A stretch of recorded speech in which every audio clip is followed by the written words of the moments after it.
Mes chers téléspectateurs, soyez le bienvenu dans votre magazine Genre et Volontariat. Dans le cadre de la journée mondiale de la langue maternelle, nous sommes reçus au sein de la librairie Sim Livre pour le Grand Lac. Et là, nous allons nous entretenir avec le professeur Sim Kilosho Kabale par rapport au thème retenu de l'année qui est « Vers un avenir durable grâce à l'éducation multilangue ».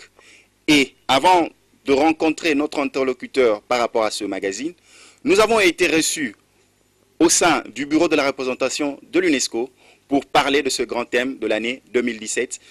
Revenons avec la permission d'Eric Nemba. Je vous remercie de nous retrouver ici à l'UNESCO et vous transmets les salutations du représentant Jean Abdurrahman Diallo, empêché. Pour vous dire que la journée de la langue maternelle est une journée importante pour l'UNESCO. Et le thème de cette année est dédié au multilinguisme. Donc, tel que dit, c'est l'éducation multilingue. C'est important pour nous parce que nous sommes actuellement au début de la mise en œuvre de l'agenda 2030. Et cet agenda-là, par rapport à l'objectif du développement durable numéro 4, ne voudrait laisser personne en rade. Tout enfant a droit à l'éducation. Et il nous faut utiliser donc l'éducation multilingue pour permettre à l'ensemble des personnes de pouvoir accéder à une éducation de qualité. Vous savez, l'année 2016 avait fait le focus sur l'éducation de qualité. Nous savons, et les experts l'ont démontré, que tout enfant devrait apprendre dans sa langue. Parce que les premiers éléments de son environnement, parmi les premiers éléments de son environnement, il y a la langue maternelle, qu'il entend pour la première fois de la voix de sa maman, de son papa et de son environnement immédiat. Et c'est dans cette langue-là que se façonnent les premiers éléments de son esprit et de sa logique.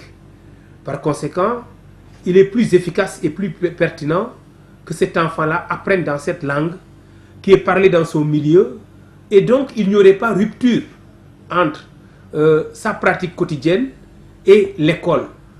C'est ça, c'est la raison pour laquelle donc, et les experts ont démontré que les apprentissages se font mieux dans la langue maternelle. Et c'est ainsi que l'année dernière, nous étions dans une éducation de qualité. Mais vous savez, comme je l'ai dit tantôt, nous entrons dans l'ère de l'agenda 2030 et non seulement nous devons assurer une éducation de qualité pour tous, mais nous devons faire en sorte que tous accèdent à l'éducation, cette éducation de qualité.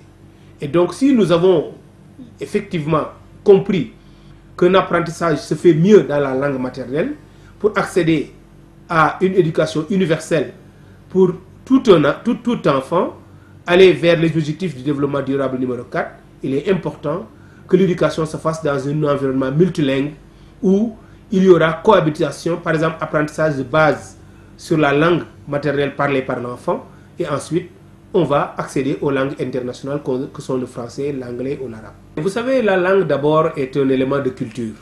Et l'UNESCO actuellement fait un important travail d'accompagnement de la République démocratique du Congo dans le domaine de la culture, des arts, pour permettre à ce que les peuples s'identifient, n'est-ce pas, à eux-mêmes et développent les bases de leur civilisation. Mais sur un autre aspect, par rapport, et ça se retrouve dans les objectifs de développement durable, mais plus particulièrement par rapport à l'objectif du développement durable numéro 4, qui est consacré à l'éducation, l'UNESCO développe tout un programme d'accompagnement pour que les documents stratégiques soient alignés sur cet objectif de développement durable, mais aussi qu'on puisse assurer un suivi des indicateurs. Et parmi ces indicateurs, il y a l'accès à l'éducation, mais il y a aussi les performances des apprenants par rapport à l'éducation de qualité. Et ces performances-là doivent être réalisées quand ces enfants-là apprennent dans leur langue maternelle. Pour vous dire que donc, que ce soit dans les aspects de la culture, de l'éducation, l'UNESCO développe un important programme d'appui pour permettre au pays d'atteindre les objectifs du développement durable dans le domaine de la culture, dans les autres domaines du développement, mais surtout dans l'éducation. Vous avez suivi cet entretien, cette interview avec l'un des membres de l'UNESCO ici à Kinshasa. Et là, sans plus tarder, nous voici sur le plateau pour recevoir notre invité de ce magazine. Il est vrai, tous les 21 février de chaque année, il est célébré la Journée internationale de la langue maternelle. Et pour cette année 2017, l'UNESCO a retenu le thème vers des avenirs durables grâce à l'éducation multilingue. Et pour traiter de ce sujet, nous sommes reçus au sein de la librairie Sim Livre pour le Grand Lac, située au croisement des avenues de Zuileries et du boulevard du 30 juin, juste en face de la TMB. Sans plus tarder, je veux vous présenter notre interlocuteur de ce magazine. Bonjour professeur. Bonjour. Comment allez-vous? Je vais bien. C'est un réel plaisir d'être en votre compagnie. Moi-même aussi. Professeur, chaque 21 février, il est célébré la Journée mondiale de la langue maternelle. Le but est, grâce à l'apprentissage de plusieurs langues, atteindre le développement durable. Et selon l'UNESCO, c'est un devoir, c'est un objectif que les enfants, que la plupart des adultes sachent lire, écrire et compter. Et ensemble, comme vous êtes libraire et professeur, nous allons essayer de parler de la langue maternelle. Ma première question, professeur, sans plus tarder, qu'est-ce qu'une langue maternelle? Une langue maternelle, c'est une langue que l'enfant parle dès le bas âge. Ce n'est pas la langue ce n'est pas la langue de la mère. Donc il y a une différence entre la langue de la mère, donc la langue que la mère parle, et la langue maternelle, donc la langue que l'enfant parle pour la première fois, c'est-à-dire la langue dans laquelle il a beaucoup d'atouts, dans laquelle il s'exprime sans problème, et il peut apprendre cette langue de la mère, ce qui est doublement maternel, parce que c'est la langue de la mère et la langue que l'enfant a apprise de sa mère. Mais on peut apprendre aussi une langue. Un enfant qui n'a pas de mère peut avoir une langue maternelle. Un enfant qui a grandi ailleurs peut avoir une langue maternelle, même s'il n'a pas grandi dans sa famille. Donc la langue maternelle, si vous voulez, c'est cette langue que l'enfant a apprise dès le bas âge et dans laquelle il peut s'exprimer sans difficulté, il a beaucoup d'atouts et il se sent vraiment à l'aise quand il parle cette langue-là. C'est ça la langue maternelle. Et pour la RDC, nous pouvons dire que la langue maternelle, c'est l'ensemble des langues et dialectes appartenant au terroir congolais? Toutes les langues, même les langues qui ne sont pas congolaises, elles peuvent être maternelles pour les enfants congolais. Un enfant, par exemple, un Congolais qui apprend les Tchilouba comme langue maternelle, parce qu'il a appris cette langue, bon, les Tchilouba c'est sa langue maternelle. S'il a appris le français sera sa langue maternelle. S'il a appris le portugais ou bien, je ne sais pas, le japonais sera sa langue maternelle. Ce qui n'est pas évident, ce qui n'est pas toujours facile. Donc, une langue maternelle, ça peut être une langue nationale qu'un enfant a appris, je ne sais pas, en famille, peut-être il a grandi au Japon et il a appris le japonais comme première langue et ce sera sa langue maternelle. Y a-t-il une différence entre langue maternelle et langue officielle, ou l'un est inclus dans l'autre? Qu'est-ce que signifie une langue officielle? Une langue officielle, c'est une langue qu'une nation choisit pour son enseignement ou bien pour le besoin administratif. C'est ça la langue nationale, la langue officielle. Or, cette langue, chez nous, ce ne sont pas nos langues nationales qu'on avait choisies. La langue officielle chez nous, c'est le français. Donc, le gouvernement congolais a choisi le français comme langue officielle. Langue nationale, chez nous, nous avons 4. Nous avons le Swahili, le Kikongo, le Tchilouba et le Lingala. Ce sont les 4 langues nationales que nous avons. Bon, mais à part ces 4 langues nationales, nous avons plus de 250 langues qui sont aussi nationales, mais que nous appelons les langues autochtones. C'est le cas par exemple de Kiboa, des Kilega, des Machi, je ne sais pas, d'autres langues que nous avons au Congo. Ce sont des langues là. Alors, il peut y avoir maintenant des situations, et ce qui est le cas pour le Congo, il y a des enfants qui ont des langues maternelles qui sont comptées parmi les langues là autochtones. C'est que vous pouvez avoir un enfant congolais qui parle Kiboa comme langue maternelle, et vraiment c'est sa langue maternelle. Mais on peut trouver aussi une deuxième situation, ou bien un deuxième scénario, où les enfants congolais parlent lingala comme langue maternelle. Ils parlent Kikongo ou bien Swahili comme langue maternelle. Ça c'est le deuxième scénario. Un troisième scénario, vous avez des enfants congolais qui parlent le français comme langue maternelle. Ce qui est en famille, ils ne s'expriment qu'en français, et là le français est leur langue maternelle. Même s'ils ne sont pas français, parce qu'ils ont parlé le français comme première langue, et c'est vraiment un cas un peu exceptionnel, mais il y en a. Donc, une langue, je peux bien appartenir à une communauté qui parle telle ou telle langue. Si moi je ne la parle pas, ce n'est pas ma langue maternelle. Ce n'est pas ma langue. Des Congolais qui sont nés et grandis par exemple en Suède, Oui. parlons le suédois plutôt. Donc cette langue-là, la langue suédoise, c'est leur langue C'est maternelle. leur langue maternelle. Les Kikongo ou bien les Swahili ou encore les Chiluba, les Lingala, ce ne sont pas leurs langues. Donc ce ne sont pas leurs langues maternelles. Ils sont suédois. Linguistiquement parlant, bien sûr. Un enfant qui parle le chinois et un enfant congolais qui a appris le chinois dès le bas âge, sa langue maternelle, c'est le chinois. Ce n'est pas nos langues. Et c'est pourquoi, maintenant, ce qu'on préfère, que ces enfants-là qui apprennent d'autres langues maternelles apprennent aussi nos langues nationales, ou encore nos langues autochtones aussi. C'est ça l'avantage d'entrer dans ce qu'on appelle le multilinguisme, qu'on va appeler peut-être aussi le plurilinguisme, ou encore la polyglossie. C'est qu'un enfant vous parle 2, 3 langues, même 4, même 5, selon le besoin, selon les circonstances d'énonciation, là où l'enfant se trouve, il est obligé de parler des langues. Alors là, il varie le registre, ou encore il varie le langue, tout simplement les codes. Par rapport au plurilinguisme, multilinguisme que vous êtes en train d'énoncer, d'ailleurs, l'UNESCO touche du doigt en disant que vers des avenirs durables grâce à l'éducation multilangue. Oui. Maintenant, le fait de parler plusieurs langues, est-ce une ouverture au développement durable? Oui, bon, peut-être nous pouvons d'abord différencier les trois synonymes. Oui, tout à fait pour les Il y a le téléspectateurs. multilinguisme, Oui, il y a oui. le plurilinguisme et la polyglossie. Oui. Ce sont les trois notions-là qui sont presque les mêmes. Hein. Parce que le multilinguisme, c'est le fait d'avoir plusieurs langues dans une même communauté, peut-être dans une même famille. Ça, c'est le multilinguisme. C'est un terme général.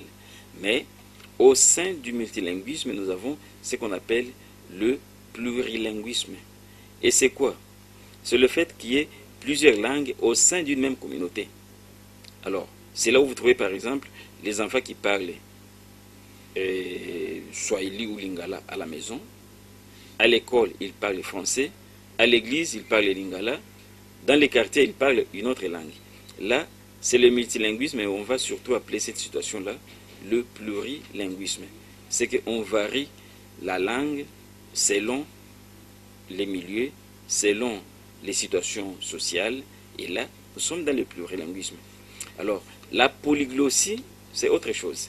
C'est toujours le multilinguisme, mais polyglossie, c'est une sorte de hiérarchisation des langues. C'est qu'on hiérarchise les langues que nous avons. C'est le cas, par exemple, là où nous pouvons dire, au Congo, on utilise la langue autochtone ou bien la langue locale quand on s'exprime aux grands-parents, quand on parle aux grands-parents, quand on parle aux amis du village. Et puis on utilise le lingala avec les amis du quartier, le français quand on est à l'école, le latin quand on est à l'église, l'anglais quand on veut faire le business. Là, nous sommes dans la polyglossie. C'est qu'on hiérarchise les langues selon les valeurs sociales.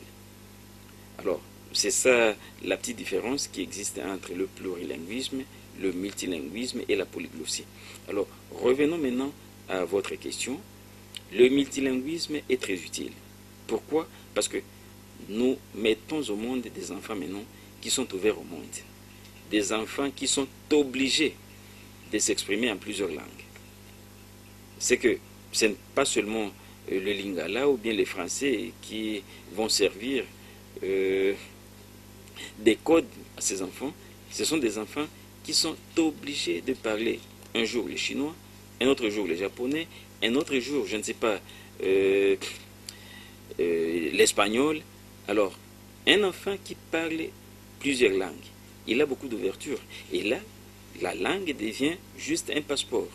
Ça devient un moyen de s'exprimer, un moyen de s'adresser à plusieurs gens qui peuvent vous amener beaucoup d'opportunités, qui vous ouvrent des portes, qui vous ouvrent grandement les portes au monde. Alors, un enfant qui parle une seule langue, ou bien un monsieur qui parle une seule langue, dans ce monde actuel, il est dangereux. Il est dangereux parce qu'il est enfermé. Il ne peut communiquer qu'aux gens de sa communauté, donc à ceux qui parlent sa langue. Alors que le monde actuel, avec tous les développements que nous connaissons sur le plan économique, sur le plan social, sur le plan électronique, on doit parler plusieurs langues. Donc on doit être à la fois multilingue, plurilingue, polyglotte, et c'est pourquoi connaître toutes ces langues-là et amener toutes ces langues dans l'enseignement, c'est déjà un avantage pour les enfants qui sont prêts à parler toutes ces langues-là. Professeur, il y a une question qui nous vient de Madame Sophie à Matete. Madame Sophie dit ceci: que faire pour inciter les jeunes générations à aimer et parler en langue maternelle? Donc elle fait allusion aux langues nationales, car à chaque fois qu'elle appelle son fils en langue du village, son fils n'est pas content. Sophie aura raison, parce que qu'est-ce qu'il faut faire? Moi, je crois que la première chose serait d'abord de connaître, bon, laisse-moi dire d'une façon plate, sa langue maternelle, la langue de sa mère, ou bien la langue de son père. Ça serait vraiment un avantage, ça serait idéal. Ce que je connais parler la langue de mon père, la langue de ma mère. Pas maternelle, la langue de ma mère, donc la langue que nous parlons chez nous au village, ou bien la langue de mes ancêtres. L'avantage, c'est que, d'abord, j'aurai l'accès à ma culture. L'avantage, c'est que, quand je vais au village, je ne serai pas un cheveu dans la soupe, parce que je vais parler, je vais communiquer avec les villageois, avec les citadins qui s'expriment aussi dans cette langue-là. Et je sais bien porter ma culture, parce que je connais le secret de la langue. Vous savez bien que dans une langue, il y a toute une culture. La langue véhicule autant de valeurs culturelles. Et une fois que vous connaissez cette langue-là, vous connaissez les valeurs culturelles de cette langue, vous connaissez beaucoup de réalités, vous connaissez les proverbes, les contes, les mythes de la langue. Et si vous commencez déjà avec un bagage linguistique, d'abord de votre langue propre, et puis vous apprenez une langue nationale, pour le cas du Congo. Après la langue nationale, vous avez une langue officielle. Après la langue officielle, vous avez des langues que nous appelons aujourd'hui les langues étrangères. Quand vous avez tout cet arsenal-là sur le plan linguistique, mais au moins vous avez un avenir quand même heureux, parce que au moins partout où vous trouvez, vous pouvez vous exprimer, vous pouvez parler. Parce que moi j'aurais honte de m'exprimer en espagnol, je ne sais pas, en chinois, en japonais. Je sais bien communiquer avec les Chinois, avec les Japonais, avec les Espagnols, avec les Anglais, avec les Français. Mais quand je reviens chez moi au village, je suis incapable de demander même l'eau. En Kiyombe, en Swahili, en Chiluba. Là, je donne ma langue au chat, c'est ridicule ça. C'est pourquoi on dit d'ailleurs que si vous ne savez pas vous exprimer dans votre langue, là on dit maternelle, vous serez enterré vivant dans votre langue maternelle. C'est qu'on va vous enterrer vivant. On va vous dire, ok monsieur, venez, on le dit dans votre langue maternelle, creusez votre tombe et vous commencez à creuser. Vous savez que nous allons vous enterrer ici, vous continuez, vous creusez, oui, vous allez enterrer quelqu'un. Oui, mais nous allons vous enterrer. Vous creusez votre tombe et vous dites, ok, allez, on met la terre dessus dans votre langue maternelle. Et finalement, on vous enterre dans votre langue maternelle. Tout à fait. Et ça arrive parce que il y a des fois où vous allez au village et vous êtes pris au dépourvu avec les villageois qui parlent bien votre langue, qui vous manipulent, qui vous ridiculisent dans votre langue maternelle, et tout ça parce que vous ne l'avez pas. Et là, nous passons à la question de Papa Ngoma Kasavubu. Là, c'est en lingala.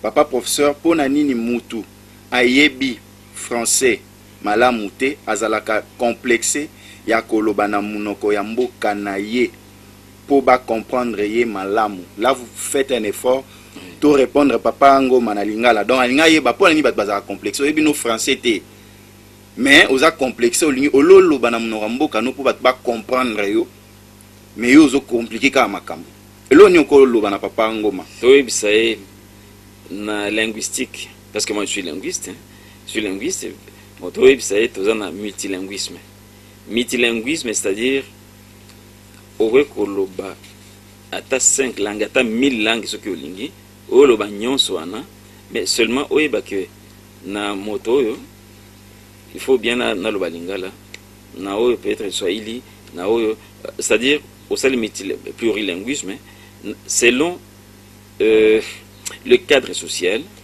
selon la communauté, selon les exigences de la communauté dans laquelle vous vous trouvez, vous pouvez dire ok, là vous êtes d'ailleurs obligé de parler swahili, lingala, français, pas de complexe, pas de complexe parce que la langue c'est juste un objet de communication. C'est un outil de communication. Que vous prononciez mal, que vous commettiez les fautes dans une langue, ce n'est pas ça la préoccupation. Pour les linguistes, ils savent bien que la langue, c'est juste un moyen de communication sociale. Si je vous demande de l'eau et je commets une faute, si vous m'amenez de l'eau, même si j'ai dit par exemple à Lingala, Pesanga ba maya komela. Ça va? C'est une faute en lingala. Pesanga ba maya komela. Mais vous m'amenez de l'eau, je bois mon eau. Je n'ai pas commis une faute. Le message est passé. Le message est passé et j'ai eu mon eau et je l'ai bu. Donc on ne peut pas être complexé même si on parle mal. Mais si vous moquez de moi que non, j'ai commis une faute, mais j'ai eu l'eau et j'en avais besoin. Et je peux parler un bon lingala et je demande cette eau-là impoliment et vous n'allez pas me donner de l'eau. Et là, je n'ai pas reçu parce que j'ai échoué. Je n'ai pas atteint mon objectif. Donc, sur le plan linguistique, ce ne sont pas les fautes qui comptent, c'est la communication.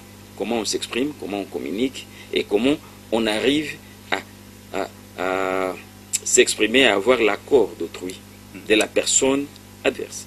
Bandeko, lelo tozo lobela mokolo etali koloba minoko oyo ya baboti na biso. Tozana professeur Sim Kilosho Kabale. Ye atangi mae o etali makambo ya koloba pe ya kokoma yangwana toye pa na bino na cadre ya journée internationale de la langue maternelle. Donc mokolo etali minoko ya baboti na biso ya ba mama na biso poto solola soki olobaka lingala nde eza bien koyoka soni ta kolobango soki babengi yo ombui o shabani komona mabete parce que eza kombo uti na oya ba maman na bino matuidi kutu na équipe à France babengaki matuidi ebonga so na bengi o luka osiliki pona nini eza kombo sepela na kombo na yo pote eza ba kombo uti na minoko ya baboti na biso. Professeur, on y va, il y a une autre question de Madame Léonie depuis Massina. Professeur, il y a des mots ou des termes en langue étrangère que nous exploitons dans notre quotidien, mais qui n'existent pas en langue maternelle ou langue nationale. Ainsi, sa question, que doit-on faire pour enrichir nos langues maternelles afin de rendre ces langues complètes? Ça, en linguistique, on appelle ça l'emprunt, tout simplement. L'emprunt, c'est que on sait bien que toutes les langues ne peuvent pas avoir tous les mots. Par exemple, multilinguisme que vous venez de dire, mais il n'y a pas en lingala. Oui, on peut emprunter cette expression-là.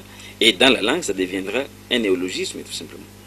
C'est le cas de toutes les langues. Donc, toutes les langues empruntent. C'est comme en anglais, vous avez des noms, des mots d'origine scandinave utilisés en anglais, en français utilisés en anglais. Donc ce sont des noms d'emprunt. Toutes les langues s'enrichissent comme cela, mutuellement d'ailleurs. Et c'est pourquoi on ne peut pas avoir honte de recourir à tel mot d'une autre langue pour exprimer ce que l'on veut. Parce que le multilinguisme, c'est un peu tout ça. Il y a même les code switching. Les code switching, c'est que dans une phrase, je peux vous prononcer une phrase dans 4 langues. Dans 4 langues. C'est que je recours à tel mot, à telle formule. Par exemple, maintenant, si je dis Pesangai stylo nalingi okoma, on dit Pesangai stylo oyo. Stylo, oui. Oui, nataka kuandika just one word. On a le lingala, le français, le swahili, l'anglais. Dans une phrase, là on va appeler ça code switching. Code switching, c'est que toutes les langues là, c'est qu'on pénètre, mais ça me permet de formuler ma phrase et d'exprimer ce que je veux. Et là, ce n'est pas un péché parce que j'ai recouru à cette option-là. Et ce n'est pas mal. Dans la langue, on accepte. Aussi longtemps que le message passe, ça va. On dit Dieu merci, on continue. Professeur, par rapport à l'apprentissage des langues, les téléspectateurs qui viennent de nous prendre de cours, nous sommes en train de parler de l'importance des langues dans le cadre de la journée internationale de la langue maternelle, avec le thème « Vers un avenir durable grâce à l'éducation multilangue ». Professeur, comment faire l'apprentissage de plusieurs langues? Quel est le procédé? Y a-t-il de livres? Y a-t-il des formules à nous donner, professeur? On va arriver au livre. On va arriver au livre. D'abord, parce que nous sommes au Congo et c'est une situation qui est réelle au Congo. Quand nous commençons d'abord à nous identifier nous-mêmes, nous disons, il y a les Baswahili, il y a les Bangala, il y a, je ne sais pas, les Baluba, ça c'est bête. C'est bête. Parce que toutes ces langues-là, ce sont nos richesses. C'est notre patrimoine culturel. C'est que moi, je ne peux pas me sentir supérieur parce que je parle telle langue nationale et que l'autre ne peut pas. Non, ce sont nos langues. Nous avons les droits. C'est bizarre. C'est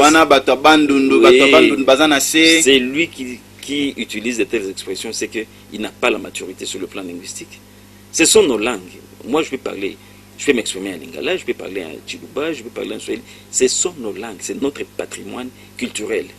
Je ne peux pas dire non, je ne peux pas apprendre le swahili, je ne peux pas apprendre le lingala. Non, ça c'est la langue des bandits. Il n'y a pas de... Comme certains parents dans nos maisons. Non, ne parlez pas en lingala ici à la maison. Non. Les lingala, pas les lingala à la maison. Sur le plan linguistique, ces parents-là ne méritent pas peut-être être parents parce que sur le plan linguistique, on comprend bien que toutes les langues nationales sont d'abord un patrimoine culturel de la nation. C'est-à-dire, un enfant congolais qui parle les Chiluba, qui parle les Boa, qui parle les Swahili, ça va, il faut l'encourager. Il faut l'encourager. Parce que cet enfant-là va rencontrer ses frères qui parlent toutes ces langues-là, mais ça va.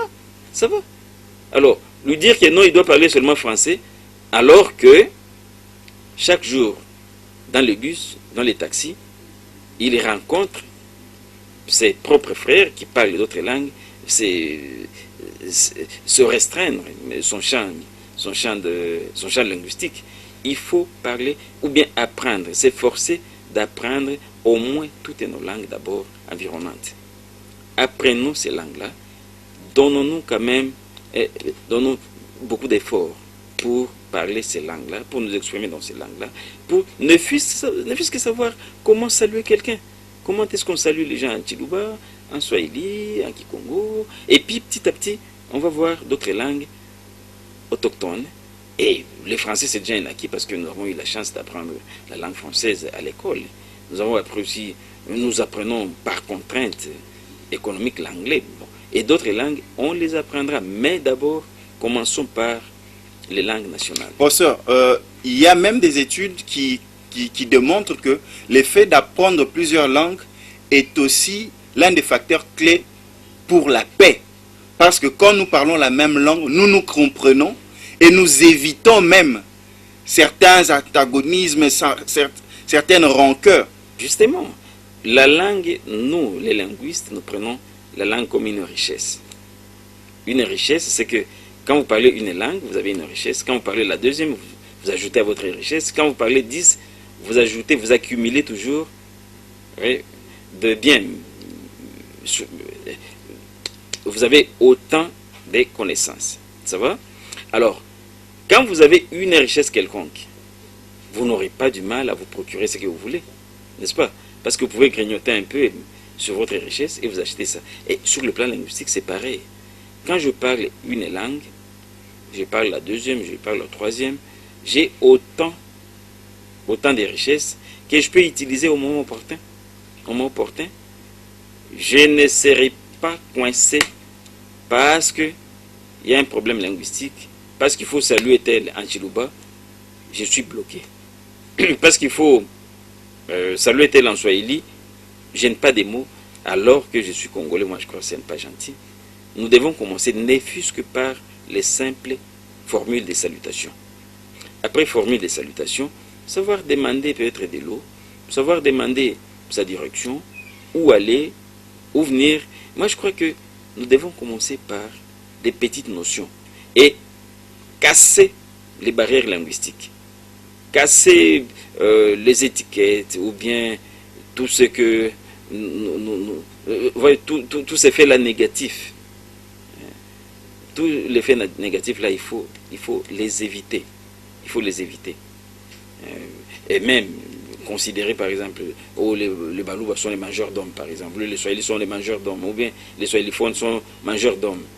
Bon, je ne sais pas, les Bakongos sont mangeurs d'hommes. Ça, ce sont des étiquettes qu'il faut nécessairement barrer. Parce que vous n'allez pas dire que tel locuteur de telle langue est plus mauvais que tel autre, tout simplement parce qu'il parle telle langue, non. Professeur, nous sommes déjà pratiquement vers la fin de notre entretien, si riche. Qu'est-ce que vous pouvez nous dire par rapport à la richesse des langues, le fait d'apprendre plusieurs langues? Parce que l'UNESCO le confirme que non, en apprenant plusieurs langues, on a accès au développement. Oui, l'UNESCO l'a déjà démontré. Et l'UNESCO part d'abord de faits réels en Occident. Parce que les nations qui sont restées cloisonnées sur leur langue n'ont pas beaucoup évolué. C'est comme cela que quand vous allez en Europe, toutes les nations européennes maintenant apprennent d'autres langues.